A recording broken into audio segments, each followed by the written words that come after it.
Welcome to ANN news network.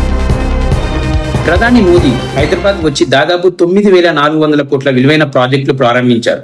ఇందులో Warangal textile park, కొత్త రోడ్లు, ఇండస్ట్రీ ప్రాజెక్టులు ఉన్నాయి. తెలంగాణ అభివృద్ధికి ఇవి ఉపయోగపడతాయని కేంద్రం తెలిపింది. సీఎం రేవంత్ రెడ్డి కూడా ఈ కార్యక్రమంలో పాల్గొన్నారు. తెలంగాణలో ఓటర్ల వివరాలు చెక్ చేసే కార్యక్రమం జూన్ 25 నుంచి ప్రారంభం కానుంది.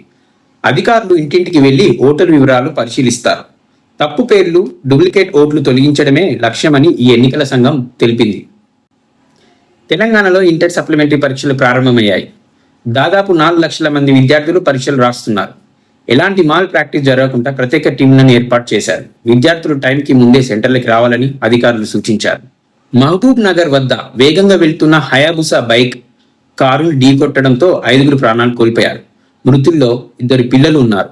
రాత్రులు హైవేలపై బైక్ రేసింగ్ పెరుగుతుందని పోలీసులు చెబుతున్నారు. ఈ ఘటనపై ప్రజలు ఆగ్రహం వ్యక్తం చేస్తున్నారు.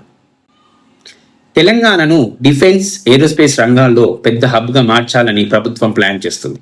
హైదరాబాద్లో డ్రోన్లు, డిఫెన్స్ టెక్నాలజీ, మిజైల్స్ తయారీ రంగంలో పెట్టుబడులు పెరుగుతున్నాయని అధికారులు తెలిపారు. దీంతో కొత్త ఉద్యోగాలు కూడా వస్తాయని చెబుతున్నారు. హైదరాబాద్ ట్రాఫిక్ తగ్గించడానికి కేబీఆర్ పార్క్ దగ్గర కొత్త ఫ్లైఓవర్లు, అండర్ పాస్లు నిర్మించేందుకు ప్లాన్ చేస్తున్నారు. ముఖ్యంగా జూబ్లీ హిల్స్, ఐటీ ప్రాంతాల్లో ట్రాఫిక్ సమస్య తగ్గుతుందని అధికారులు చెబుతున్నారు. సైబరాబాద్ పోలీస్ పెద్ద సైబర్ మోసం గ్యాంగ్ని పట్టుకుంది. దేశవ్యాప్తంగా ఆన్లైన్ మోసాలు చేసి డబ్బులు దోచుకున్నట్లు పోలీసులు తెలిపారు. బ్యాంక్ ఖాతాలు, ఎలక్ట్రానిక్ పరికరాలు స్వాధీనం చేసుకున్నారు. ప్రజలు జాగ్రత్తగా ఉండాలని హెచ్చరించారు.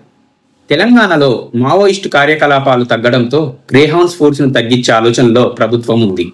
అయితే భద్రత విషయంలో ఎలాంటి రాజీ ఉండదని అధికారులు చెబుతున్నారు. కేటీ రామారావు టిమ్స్ హాస్పిటల్ను వెంటనే ప్రజలకు అందుబాటులోకి తీసుకురావాలని డిమాండ్ చేశారు. భవనం సిద్ధంగా ఉన్నా పూర్తి సేవలు ప్రారంభించడంలో ఆలస్యం జరుగుతుందని ఆరోపించారు. తెలంగాణ ఇంటర్ బోర్డు కొత్త విద్యా మార్పులు తీసుకురానుంది.